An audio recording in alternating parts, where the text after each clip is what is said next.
सबसे पहले मैं हमारे देश के समस्त बहादुर सैनिकों, जिन्होंने देश की अखंडता और संप्रभुता को अक्षुण्ण रखने के लिए अपना सर्वस्व न्यौछावर कर दिया है, को नमन करता हूं। और इंटर सर्विसेज ऑर्गेनाइजेशन बिल 2023 के बारे में जो बातें मैंने रखी हैं, उन बातों को यहाँ पर दोहराना नहीं चाहता हूँ, लेकिन मैं इतना ही कहना चाहूँगा सभापति महोदय, यह बिल मौजूदा सेवा अधिनियमों में किसी भी बदलाव का प्रस्ताव नहीं करता है और यह बिल केंद्र सरकार को अंतर सेवा संगठनों के गठन की घोषणा करने की भी शक्ति प्रदान करना प्रस्तावित करता है। और यहाँ मैं इस बात का भी जिक्र करना चाहूँगा कि स्टैंडिंग कमेटी ऑन डिफेंस 2022-23 ने इस बिल को बिना किसी अमेंडमेंट के पारित किए जाने की रिकमेंडेशन की है और इसलिए मुझे प्रसन्नता है कि किसी ने किसी प्रकार के संशोधन का कोई प्रस्ताव नहीं किया है। इसलिए मैं पूरे सदन से अनुरोध करना चाहता हूं, कृपया सर्वसम्मत इस बिल को पारित करने का कष्ट करें। कृपया सर्वसम्मत इस बिल को पारित करने का कष्ट करें। है कि विधेयक पर विचार किया जाए। जो सदस्य इसके पक्ष में वो हाँ कहें, जो सदस्य इसके विरोध में वो ना कहें। मेरे विचार में निर्णय हाँ वालों के पक्ष में हुआ, हाँ वालों के पक्ष में हुआ।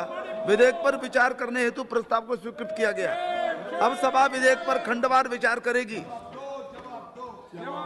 माननीय सदस्य श्री एन.के. प्रेमचंद्रन, श्री सौगत राय और श्री आलोक कुमार सुमन जी ने इस विधेयक पर अपने अपने संशोधन दिए हुए हैं, मगर वे अपने संशोधन प्रस्तुत नहीं करना चाहते, तो मैं सभी खंडों को सभा के निर्णय के लिए सभा के समक्ष रख रहा हूं। प्रश्न है कि खंड 2 से 15 विधेयक का अंग बने।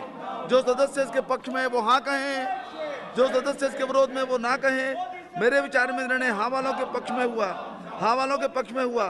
खंड 2 से 15 विधेयक का अंग बने। प्रश्न है कि खंड 1 अधिनियम सूत्र और विधेयक का पूरा नाम विधेयक का अंग बने। जो सदस्य इसके पक्ष में वो हाँ कहें, जो सदस्य इसके विरोध में वो ना कहें। मेरे विचार में निर्णय हाँ वालों के पक्ष में हुआ, हाँ वालों के पक्ष में हुआ। खंड 1 अधिनियम सूत्र और विधेयक का पूरा नाम विधेयक का अंग बने। मैं माननीय मंत्री जी से प्रस्ताव करें माननीय मंत्री जी कि विधेयक को पारित किया जाए। प्लीज विधेयक को पारित किया जाए। प्रस्ताव महोदय, मैं इस विधेयक को पारित करने का प्रस्ताव करता हूं। प्रश्न है कि विधेयक को पारित किया जाए। जो सदस्य इसके पक्ष में वो हाँ कहें, जो सदस्य इसके विरोध में वो ना कहें। मेरे विचार में निर्णय हाँ वालों के पक्ष में हुआ, हाँ वालों के पक्ष में हुआ। प्रस्ताव स्वीकृत हुआ, विधेयक पारित हुआ। सभी पूर्व सैनिकों और देश के फौजियों के लिए आई बड़ी अपडेट। नमस्कार, आप सभी का एक बार फिर से स्वागत करते हैं। आप देख सकते हैं कि राजनाथ सिंह ने जो बिल पेश किया था, हमारे आर्मी, एयरफोर्स और नेवी तीनों सेनाओं के लिए एक ही नियम उसे पास कर दिया गया है संसद में, और आपको हम पूरी तरीके से बताएंगे क्या क्या इससे जो है पूरा इस बिल में पास किया गया है और क्या क्या अधिकार इससे हमारी आर्मी, नेवी और एयरफोर्स तीनों सेनाओं को मिल जाते हैं। पूरा वीडियो क्लिप भी हम आपको बताएंगे और आपको बता दें, जिस प्रकार से लोकसभा में बिल पर बात रखने की तैयारी कर रहे थे, उनको जो है राजनाथ सिंह बोलने ही वाले थे कि विपक्षी सांसदों ने हंगामा शुरू कर दिया। उसके बाद जो राजनाथ सिंह जी हैं वो पीछे जाकर उन्होंने अपना जो पूरी तरीके से बिल है वो पेश किया और उसमें क्या क्या जो अपडेट्स हैं वो हम आपको बताएंगे। कौन सा विधेयक पास हुआ है? अंतर सेवा संगठन कमांड नियंत्रण और अनुशासन विधेयक 2023 लोकसभा में पारित हो गया है। राजनाथ सिंह ने कहा, मैं सदन को आश्वस्त करना चाहता हूं कि विधेयक सैन्य सुधारों की दिशा में एक महत्वपूर्ण कदम है। इस विधेयक में कोई अतिरिक्त वित्तीय निहितार्थ शामिल नहीं है। उन्होंने कहा, यह विधेयक हमारी सशस्त्र सेनाओं के तीनों अंगों में एकीकरण और एकजुटता की दिशा में एक महत्वपूर्ण कदम है, जिससे वे एकजुट और एकीकृत तरीके से भविष्य की चुनौतियों का सामना करने में सक्षम होंगे। आगे आप वीडियो क्लिप देख सकते हैं और पूरे तरीके से समझ सकते हैं राजनाथ सिंह जी का जो बिल इन्होंने पास करवाया है।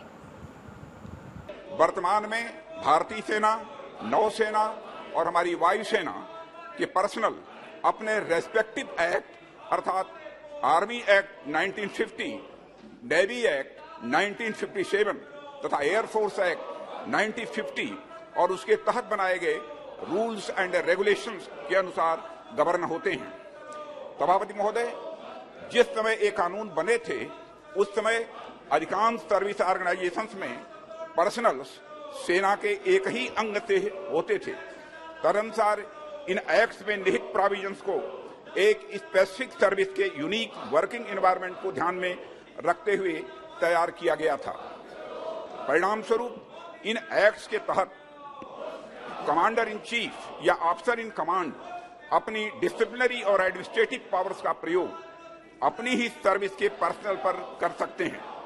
उन्हें दूसरी सर्विसेज से संबंधित पर्सनल जो उनके संगठन में कार्य कर रहे हैं पर डिसिप्लिनरी और एडमिनिस्ट्रेटिव पावर्स का प्रयोग करने का अधिकार नहीं है।